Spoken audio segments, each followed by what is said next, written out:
बहुत साल पहले की बात है। किसी बस्ती में एक आदमी रहता था जिसका नाम रूहिल था। वो अपनी बीवी और बच्चों के साथ इंतहाई गुर्बत की जिंदगी बसर कर रहा था। वो पढ़ा लिखा नहीं था, इसलिए उसके हालात बहुत खराब थे। वो अपनी जिंदगी के दुखों से बहुत परेशान रहता था। वो जूते मुरम्मत करने का काम करता। जूतों की मुरम्मत करने के अलावा इसके पास कोई मुतबादल रोजगार नहीं था। इसकी सेहत अक्सर खराब रहती और कभी उसके खानदान में कोई नाखुशगवार वाकया पेश आ जाता। वो अपनी जिंदगी के दुखों से तंग आ चुका था। एक दिन वो अपने घर के दरवाजे पर बैठा कुछ सोच रहा था। उसी वक्त चिड़ियों का एक झुंड उसके दरवाजे पर आया। वो पहले ही परेशान था। चिड़ियों को देखकर इसने उन्हें भगाना शुरू कर दिया। सारी चिड़ियां उसके दरवाजे से दूर हो गई। वैसे भी रोहिल की ये आदत थी कि जब भी वो किसी जानवर को अपने घर के आसपास देखता, उसे झिड़क कर भगाने लगता। दरवीशों और अल्लाह के बंदों को देखकर वो कभी उन्हें सलाम नहीं करता था, बल्कि मुंह मोड़कर वहां से चला जाता था। वक्त अपनी रफ्तार से गुजरता रहा। आखिरकार मुसलसल मुसीबतों का सामना करते हुए जब रोहिल का हौसला टूट गया, तो एक दिन उसने फैसला कर लिया कि वो अपनी जिंदगी को खत्म कर लेगा। अपना घर छोड़कर वो गांव से बाहर चला गया और नदी को देखते ही उसने उसमें छलांग लगा दी। लेकिन ये क्या?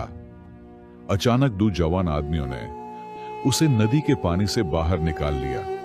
दरअसल जब वो नदी में छलांग लगा रहा था, वहां एक दरवीश और उसके दो शागिर्द बैठे थे।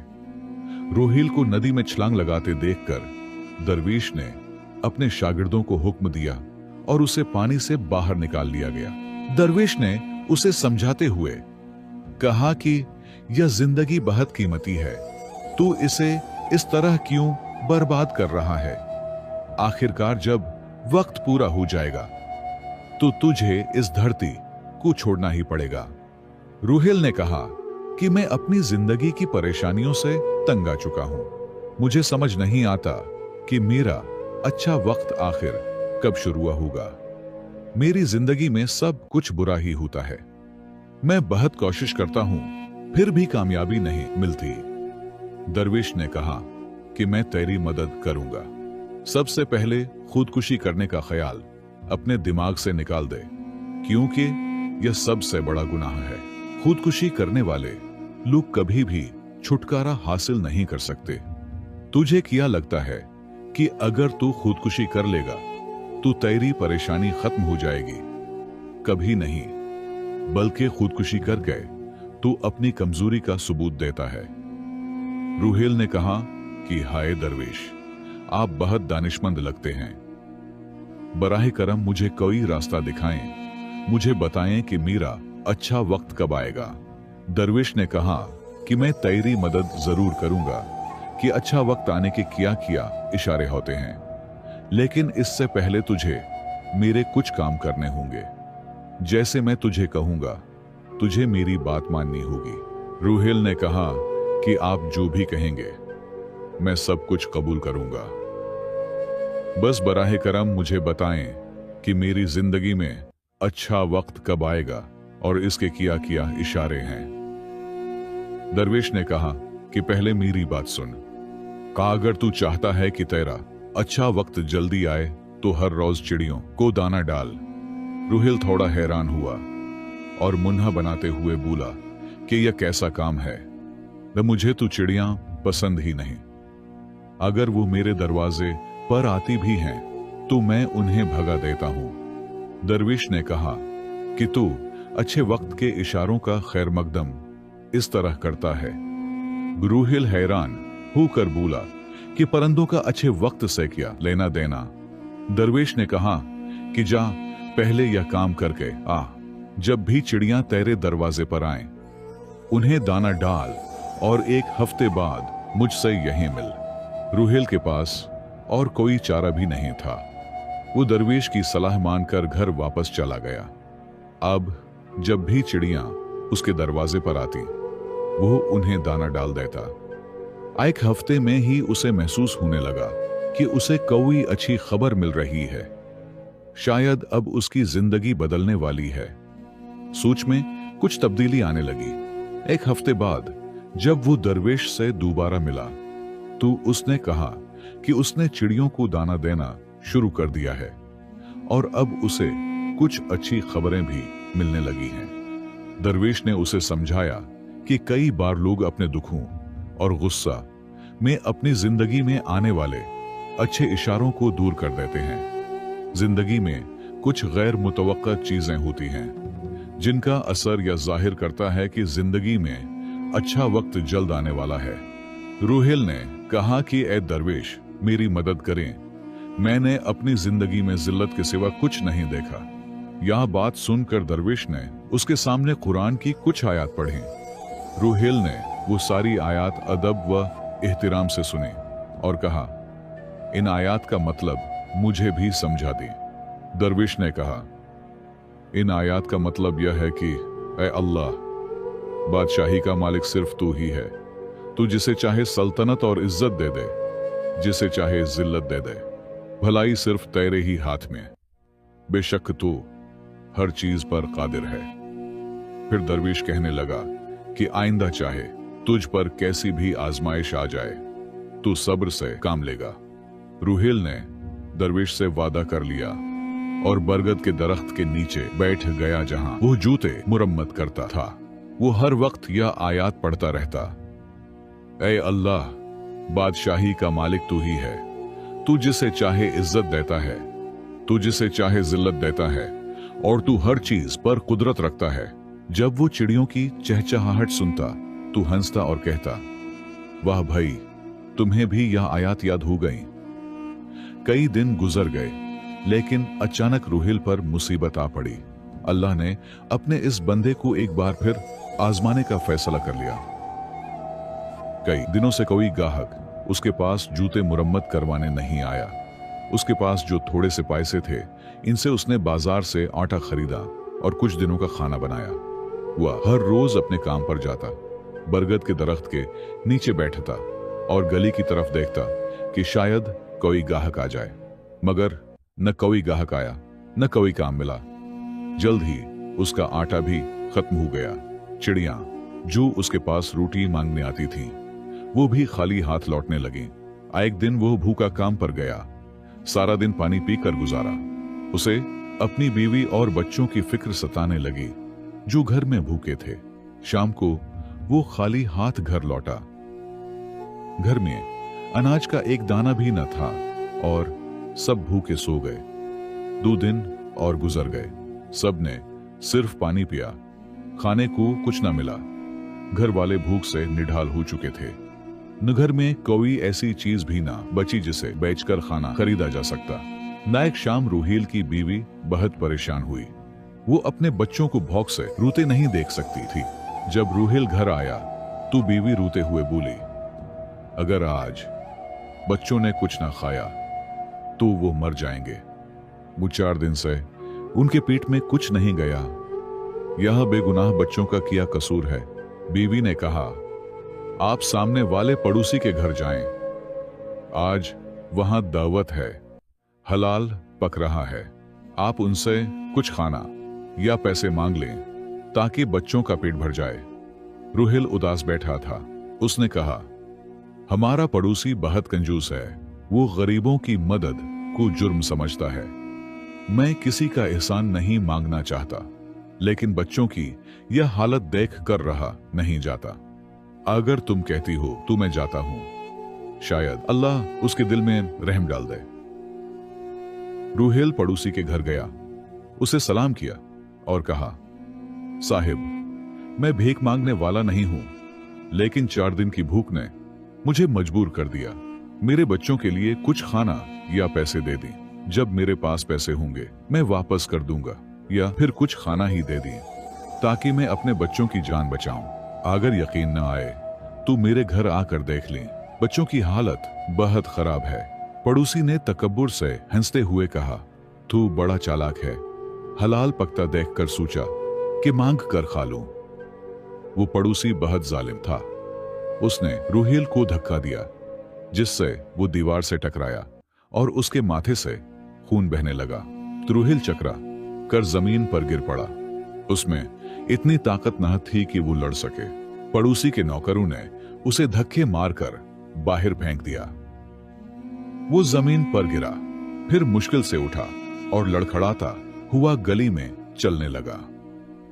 उसका माथा जख्मी था, खून बह रहा था, लेकिन वो इस हालत में घर नहीं जाना चाहता था, क्योंकि उसके बच्चे और बीवी उसका इंतजार कर रहे थे। चलते चलते उसे एक मस्जिद नजर आई।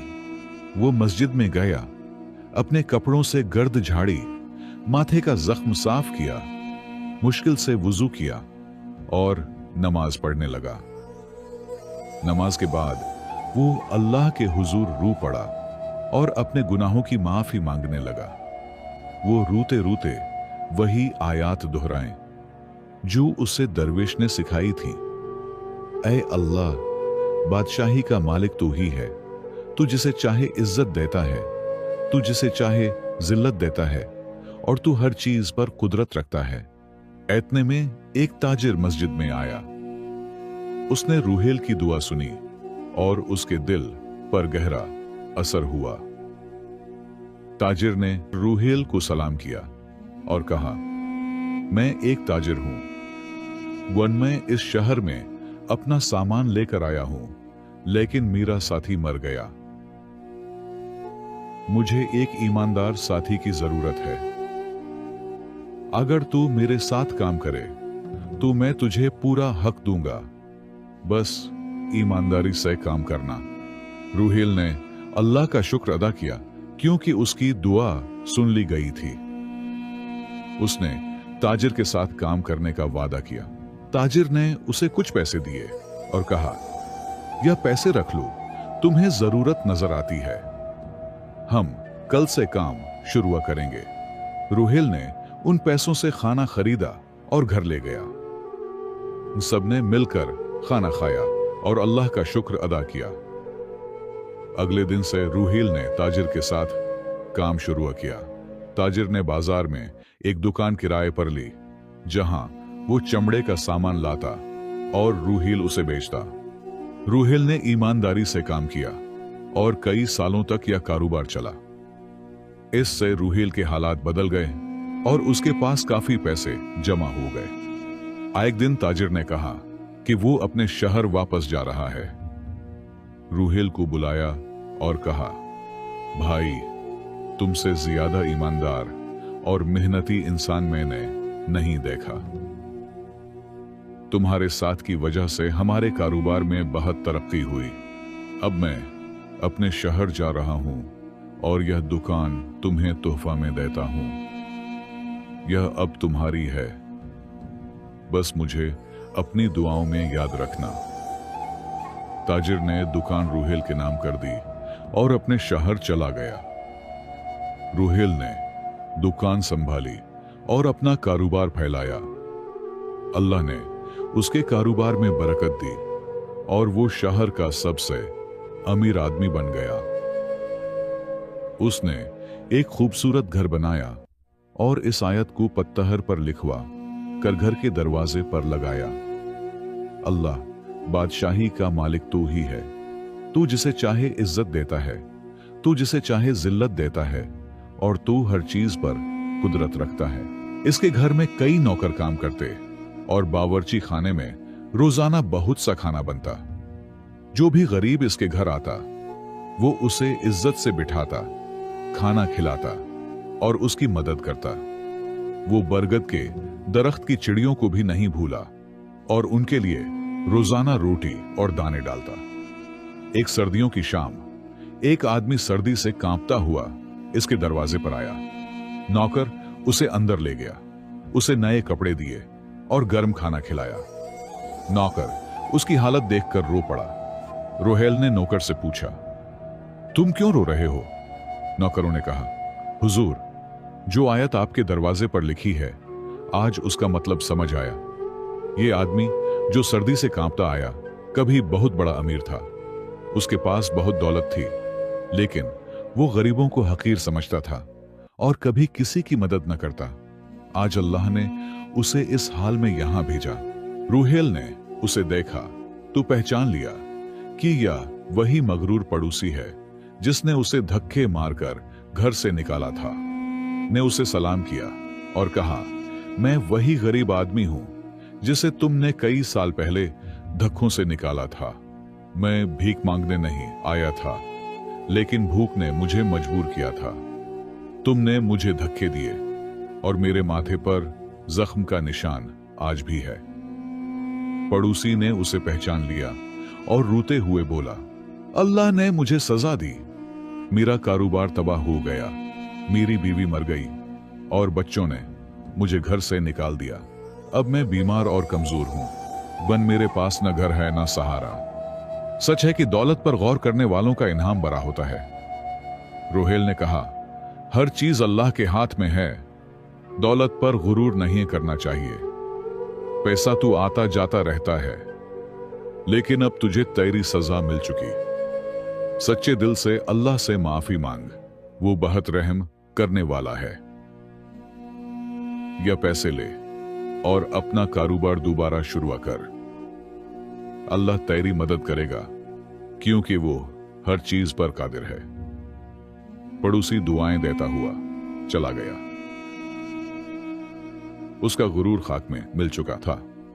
यह कहानी हमें सिखाती है कि इंसान को हर हाल में अल्लाह का शुक्र अदा करना चाहिए। चाहे हालात जैसे भी हो जाएं, उस पर हमेशा भरोसा रखना चाहिए और किसी भी सूरत में अपनी जान लेने का नहीं सोचना चाहिए, बल्कि जिंदगी की मुश्किलात का डटकर मुकाबला करना चाहिए। अल्लाह जिसे चाहे इज्जत दे और जिसे चाहे जिल्लत। हमें गरीबों की मदद करनी चाहिए, सब्र रखना चाहिए और हर हाल में अल्लाह पर भरोसा करना चाहिए।